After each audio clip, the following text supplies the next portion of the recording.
Biar coba seru di sini ini saya akan bahas inilah beberapa kandidat atau potensi karakter yang akan melawan Akainu di akhir serial One Piece. Nah, mari tanpa basa-basi lagi kita langsung saja wadaw. Stories, I'm a fool for your love.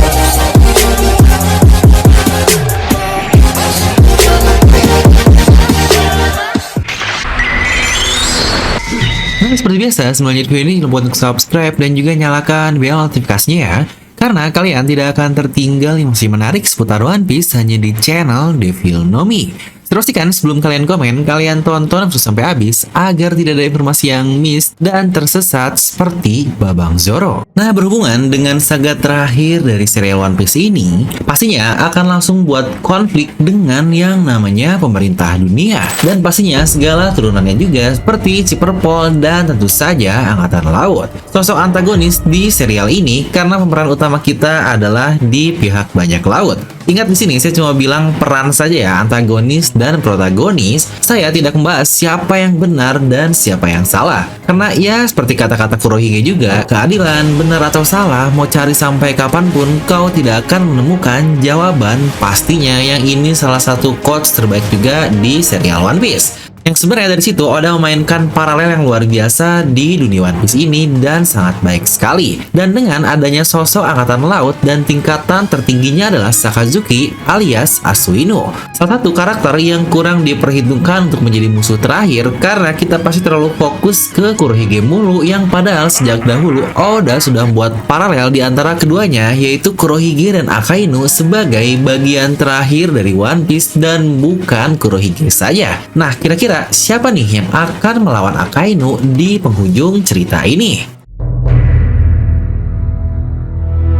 Dimana di bagian ini adalah beberapa bagian organisasi atau kelompok atau faksi yang pastinya akan langsung berselisihan dengan pemerintahan dunia. Pertama adalah Monkey D. Dragon. Ya benar, beberapa faktor kenapa Akainu akan melawan Dragon pun banyak sekali yang bisa kita hubung-hubungkan. Mulai dari yang paling dasar dahulu, yaitu mengenai faksi dari Dragon alias pasukan revolusionernya. Ya tentu saja, walaupun tidak menyerang angkatan laut secara langsung, tapi pasti akan diperintahkan oleh pemerintahan dunia untuk melindunginya. Terutama baru-baru ini di mana revolusi di seluruh dunia sedang gempar-gemparnya, dan salah satu cara untuk meredakan masalah itu ya tentu saja membunuh pemimpinnya di luar pahlawan yang baru saja terbentuk, yaitu Sabo. Selain itu juga kita bisa melihat di Marineford kenapa berkali-kali Akainu berkata tentang Luffy sebagai Son of Dragon atau anak dari Dragon, yang seakan-akan Akainu ini mempunyai hubungan dan sangat mengenal Dragon ini. Bahkan satu alasan kenapa Akainu sangat niat sekali mengejar dan membunuh Luffy di Marineford, ya itulah karena dia adalah anak dari Dragon yang berulang-ulang kali dia sebutkan. Yang sejujurnya ini memberikan clue bahwa jangan-jangan dahulu mereka berdua mempunyai sejarah bersama, atau setidaknya ada hubungan secara langsung yang terjadi di antara keduanya. Ya, suatu teori yang terkenal adalah Dragon dulunya bagian dari angkatan laut, atau dia dulunya adalah anggota dari Ciperpol. Ya, entah yang mana yang benar, tapi dari cara Akainu yang sangat membenci Dragon ini bisa menjadi salah satu alasan mereka akan bertarung di masa depan. Walau dari pendapat saya pribadi, Dragon ini akan lebih bagus jika fokus ke Gorosei atau Im-sama saja. Nah, lalu karakter lain juga yang berpotensi akan melawan Akainu di akhir serial ini, tentu saja dia adalah orang yang mengincar puncak tertinggi di dunia, tentu saja Marshal Lutich aka Kurohige. Dari sifatnya yang ingin selalu menguasai apapun, entah menjadi banyak laut atau bahkan King of the World, tentu akan membuatnya mengeksploitasi segalanya karena itu sudah alamiah ada pada diri Kurohige ini. Dimulai dari dia yang ingin mengubah nama era di masa lalu menjadi era Kurohige sendiri, lalu juga mengambil semua orang hebat di Impel Down untuk dirinya sendiri. Dia pula bahkan rela membunuh temannya sendiri untuk mendapatkan buah iblis Yami Yami Nomi. Dari situ saja sudah terlihat bagaimana karakter dari Peach ini, yang pada akhirnya dia pasti akan melawan pihak angkatan laut. Bahkan Oda pun sudah memforeshadowkan berkali-kali kepada kita di antara Kurohige dan Akainu ini. Dan yang paling jelas tentu saja tepat sebelum time skip saat Teach mau menukar kapal angkatan laut dengan Bonnie, di situ yang datang malah Akainu secara langsung. Dan tahukah apa yang terjadi? Sekelas Teach dan tahanan level 6 yang sebanyak itu pun mereka tidak berani melawan Akainu alias kabur. Jadi harusnya udah lumayan kebayangkan seberapa hebat karakter Akainu ini yang sering kalian remehkan karena cuma admiral saja. Yang bahkan situ pula kita melihat Teach berkata ke krunya, kita belum siap untuk melawannya, yang berarti itu bisa menjadi clue juga untuk masa depan terkait pertarungan keduanya. Nah, lalu tentu saja ada juga kandidat potensial lain yang akan melawan Akainu dan sangat populer di kalangan kita. Dia adalah Flame Emperor Sabo. Ini adalah sebuah pertarungan yang diidam-idamkan oleh kita semua, terutama sebagai balas dendam atas kematian Portgas DS, saudara dari Sabo ini. Apalagi ketika kematian S diberitahu tentang adanya tier atau tingkatan dari buah iblis, dan dikatakan magu-magu ada di atas merah-merah Nomi. Karena magma akan membakar api yang kita lihat sendiri, es saja bahkan tidak bisa beradu dengan magmanya dari Akainu.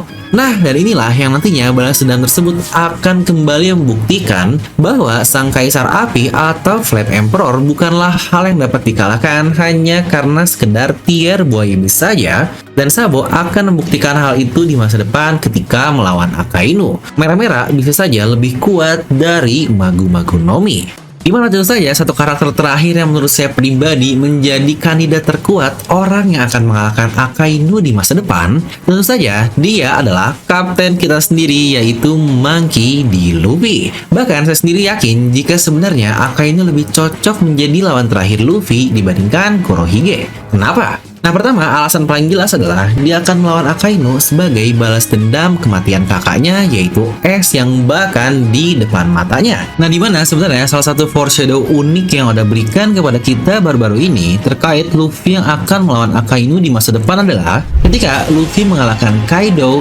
di mode magmanya. Ingat, bahkan sekelas Kaido pun dia menggunakan mode terakhirnya, yaitu di magma, yang sebenarnya ini adalah buah iblis yang dimiliki oleh Sakazuki atau Asuino. Yang bahkan Luffy sendiri pun sudah bilang dia sekarang bisa membuat invisible armor dengan Ryuo-nya untuk menghadapi serangan seperti magma ini, yang pastinya ini akan menjadi salah satu faktor penting untuk Luffy melawan Akainu di akhir nanti. Dimana alasan lain juga adalah Luffy sendiri dia mempunyai luka besar yang diakibatkan oleh Akainu ini. Dimana luka yang bahkan menjadi ikonik dari Luffy pada saat ini akan menjadi bukti bahwa dia orang yang perlu Luffy kalahkan untuk menyelesaikan masalah yang pernah terjadi di antara keduanya. Seperti yang kalian lihat saat Jinbei menjelaskan tentang dua perubahan besar di dunia One Piece pasca time skip, dimana orang pertama yang disebut adalah Akainu. Dan Luffy langsung memegang dadanya mengingat itu luka yang pernah dia terima juga. Miriplah seperti Shanks yang berdenyut luka di matanya mengingat Kurohige atau Kaido mengingat Oden. Yang dari situ cukup jelas ada masalah yang lebih dalam terjadi di antara orang-orang ini. Dan lihat apa yang terjadi saat Jinbei menceritakan tentang Teach di hadapan Luffy. Dia tidak peduli sama sekali. Dimana bahasan lengkap tentang peran penting bekas luka sendiri sudah pernah saya bahas di video terpisah. Dan di sini saya hanya akan memfokuskan faktor-faktor yang akan membuat Luffy membereskan masalahnya dengan seseorang yang memberikan luka permanen dan sangat kelam di tubuhnya tersebut. Bukan hanya luka fisik biasa saja, melainkan mental juga yang lebih parah, kena mental bos. Karena dia kehilangan kakaknya dan bahkan di depan matanya, yang itu pun membuat Luffy menjadi sadar bahwa dunia jauh lebih luas dan dia masih sangat lemah sekali. Yang sepertinya pertarungannya dengan Akainu akan Luffy lakukan setelah melawan Kurohige nanti. Tapi entahlah bagaimana Oda akan memplotkan hal tersebut, yang kira-kira kalau menurut kalian lawan mana nih yang paling cocok dilawan Akainu di akhir cerita nanti? Apa malah Dark Dawn karena balas dendam kematian S dahulu? Jangan lupa cabut, ada promo menarik lagi nih. Pas banget tanggal 2 September adalah ulang tahun dari tante favorit kita, yaitu Tante Hancok. Ayo, siapa di sini yang ulang tahunnya di tanggal 2 September juga? Wah, cocok banget nih. Dimana spesial HBD Tante adalah di 99.000, jika normalnya ada di 150.000, serta ada juga gratis ongkir dan bisa COD. Dan buat kalian juga yang langsung ingin open BO untuk Tante Hantu kita, yaitu buy only, bisa langsung klik link di deskripsi video. Pemesanan dapat kalian lakukan melalui Tokopedia, Shopee, dan WA. DM.Merch membuat wibu menjadi lebih stylish. Jangan malu jadi wibu, karena kami fit everywhere. Wadaw. Nah, jadi itu untuk video kali ini. Kalian bisa langsung tuliskan pendapat kalian di kolom komentar di bawah. Dan seperti biasa, semoga kalian terhibur dengan video ini. Like aja kalau kalian suka, dislike aja kalau nggak suka. Jangan lupa untuk subscribe dan juga share ke teman kalian. Gue Develop pamit, and I'll see you guys next time.